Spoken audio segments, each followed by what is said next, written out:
310. I'm gonna look it up. I had planned to do that before and I did not do it. So here we go. I believe it's day 310.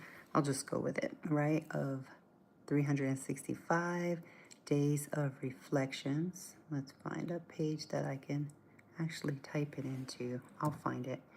And today is the 7th of... Click here to Uh-oh. make your very own monster. Sorry, I don't know if you can hear this. I got some sort of background playing on my YouTube. So, oh man, I lost my chain of thought. So I started the day with communion, which is the only way I want to start my day. Whether I'm doing it in the communion hub, which is where I do it most of the time. But even if I'm not, I want to take communion as the first part of my day because it really centers me and puts me back in tune and alignment with my God, with the Lord, with the Holy Spirit. And I actually hear, I get what I would call inspirational, holy intervention, holy insight and wisdom that comes from reading the Word, that comes from worship, that comes from being in His presence. So all of that combined makes it the best part of the day. Now, having said that, it's 9:54 p.m. here. My goal is to be off camera by 10 p.m. because I'm noticing that I'm not getting the rest that I need. My mother had a visit yesterday from the area on aging. They come and they check on seniors, right? And she asked me, she said, how much sleep do you get? I said, well, I do good to get 5 hours of sleep. She said, is it in an 8-hour period? I said, yeah. So what I do, just so you know, is I will go to sleep, let's say between 10 and midnight, right? Maybe even later. And then I get up about 2:45. And then I have communion worship, and then I'll go back to sleep sometimes between 4 and 6 a.m. And then I'll sleep for another 2 hours, 2 to 3 hours. So that ends up making up my 5 hours. Now, what that is doing is setting a different rhythm for me, especially even after daylight saving time. That kind of threw me off. I don't know about you, but that hour change, it didn't. I still feel like I'm still in the other time zone. Even though it's only 1 hour, it really kind of, how you doing? Fraz, Nabel. Fayaz Nabel. So that 1 hour, what do you think about that whole daylight saving time? That kind of, I don't know. I was in my Toastmasters meeting yesterday and we talked about that. And there was one guy who had a lot of insight on that. I thought, wow, that makes a lot of sense. He said it's kind of archaic. We don't really need it anymore. With the technology we have, we really don't need to be setting our clocks, springing forward and falling back. We really don't need that. So that's my thought on that. And now today I did do something really fun. I went good. I'm doing good, Dr. Madhav. Madhav. I think it's how you pronounce it.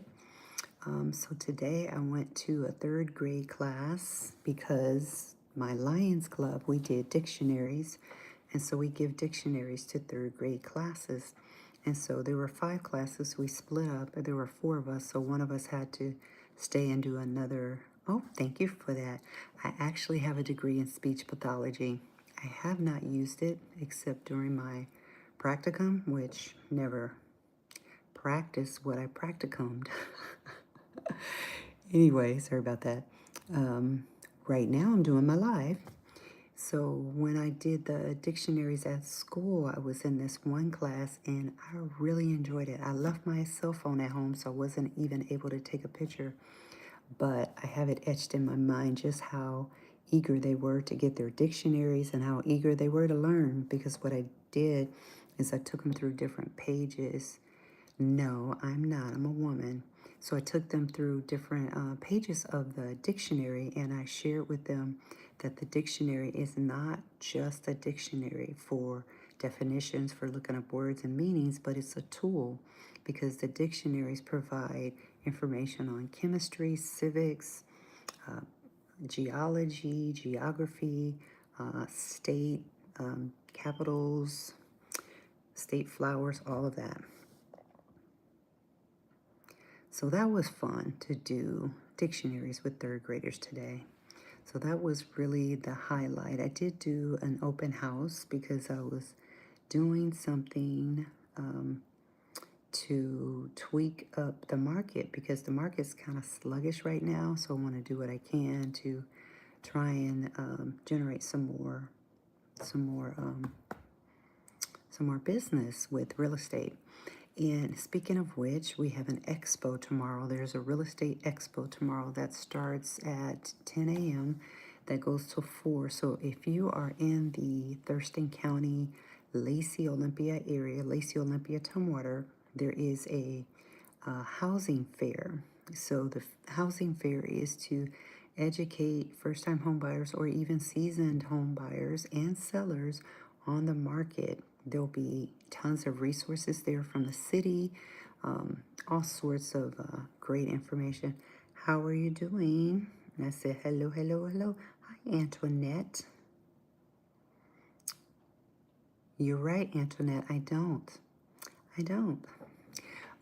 What was I going to say? So the housing fair will be great if you live in the area and you want to check it out in person. So it happens to be in Lacey at the, what is that place called? The Lacey, it's not the senior center, but it's like the, oh gosh, I can't even call the name of it, but it's right next to the senior center.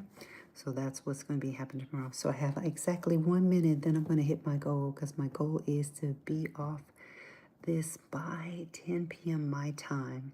So thank you all for showing up again so faithfully, those of you who come every night, and encourage me by just being on. And I'll share my reflections for the day now from Proverbs.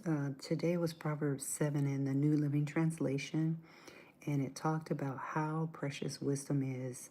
It's more precious than silver and gold, and how we, those of us who want to seek wisdom, should seek it to find it. And when you find it, it is more valuable than anything you could ever ask, think, or imagine.